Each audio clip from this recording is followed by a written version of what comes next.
Del Norte sits on the California-Oregon border just south of Crescent City.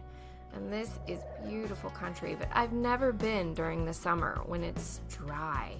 I've always been there during misty weather, so this was a new experience. Del Norte is managed jointly by the state of California and the National Park Service, which sounds like twice the resources, except that California's parks are carrying over $1 billion in deferred maintenance, and the National Park Service is carrying $23 billion in deferred maintenance. So I started to realize very quickly that the lack of investment for decades in our national parks and our state parks is a real tragedy.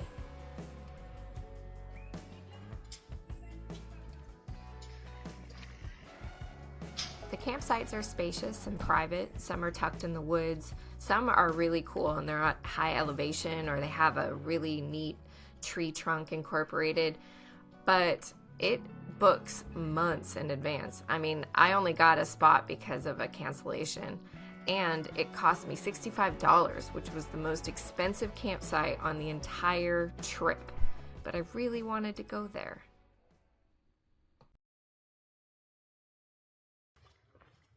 As soon as I parked, I took off on a trail.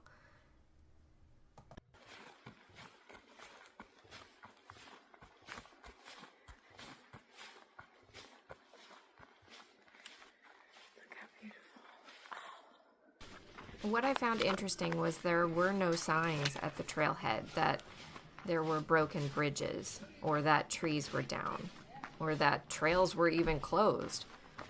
And maybe that's why no one was out there, but I feel like if this many people book these campsites, they deserve better than a crappy construction cone.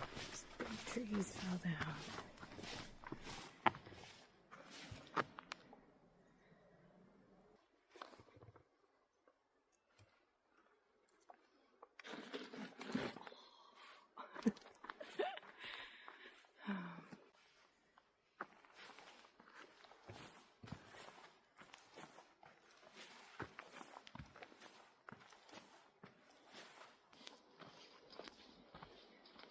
This is my happy place.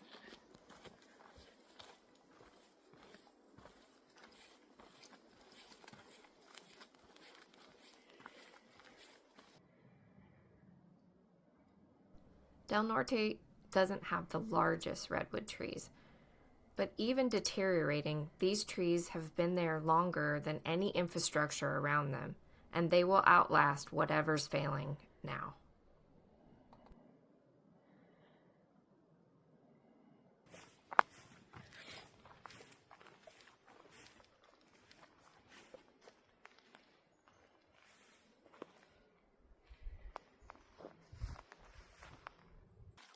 I mean, I'm glad they're not, like,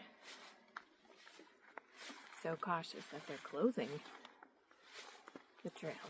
They're just like, enter at your own risk.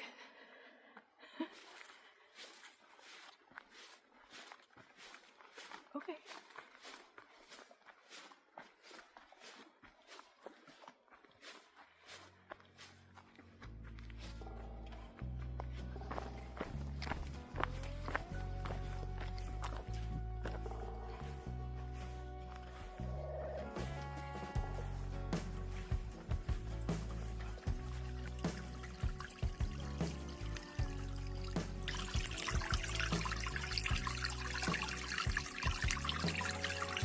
Now, maybe a reasonable person would just turn around at this point, but I saw this bridge as a dare. I mean, I figure if it's truly not blocked off, then it's probably safe. But I still crossed it like a toddler learning to walk.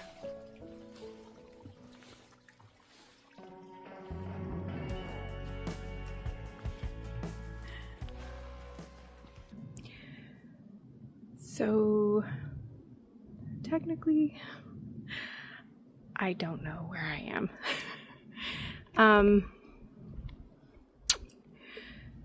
So they didn't actually give maps of the trails. There was like one trail on the check-in form. So technically I don't know where I am. It's still light out. Sunset will be in another hour or so. But I probably shouldn't get too far away from camp because nobody knows I took off. I haven't seen anyone around. Haven't heard anyone.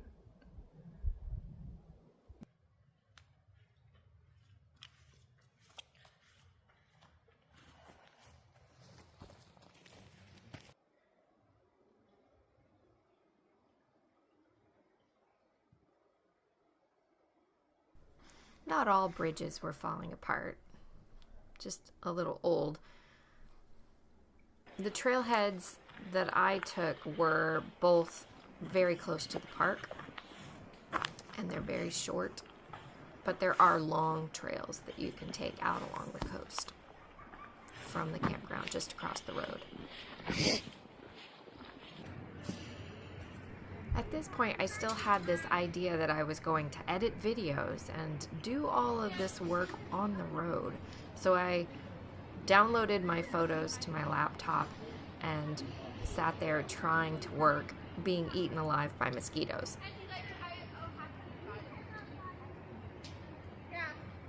This is where I set up a microphone for the first time and recorded an entire segment bitching about how loud all the campers were.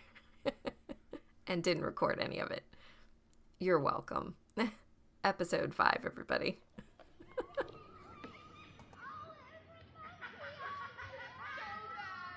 Listening to it, it was endearing.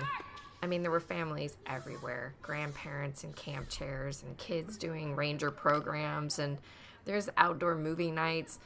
And they really have a great little theater. I mean, it's kind of an Americana that sometimes I feel is lost, and yet sitting there I really got to see how many beautiful families really do spend time out in nature together still, like the Brady Bunch, and that was wonderful. Hopefully this video doesn't deter you from visiting. The Redwoods are absolutely amazing.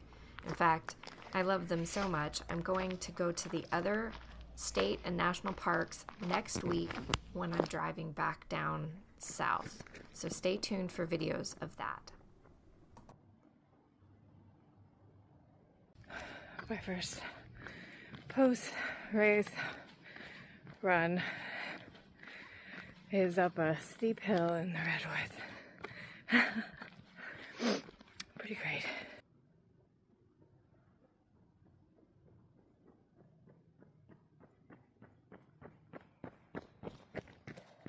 My phone battery is almost dead, so I have to check out by noon.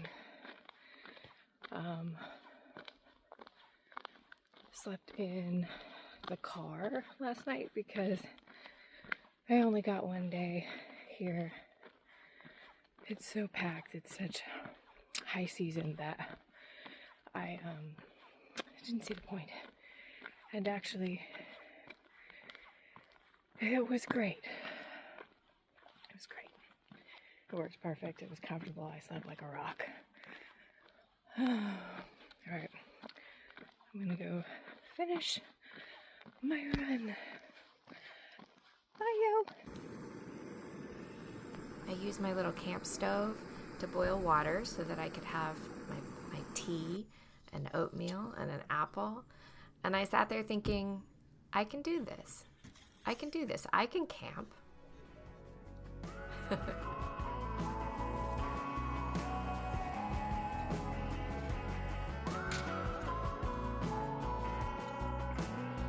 One night was not enough, but I knew I would be back soon, so I hit the road, heading north along the Oregon coast to my friend's house, where I planned to spend at least a week, and hopefully would hear about a job in Los Angeles.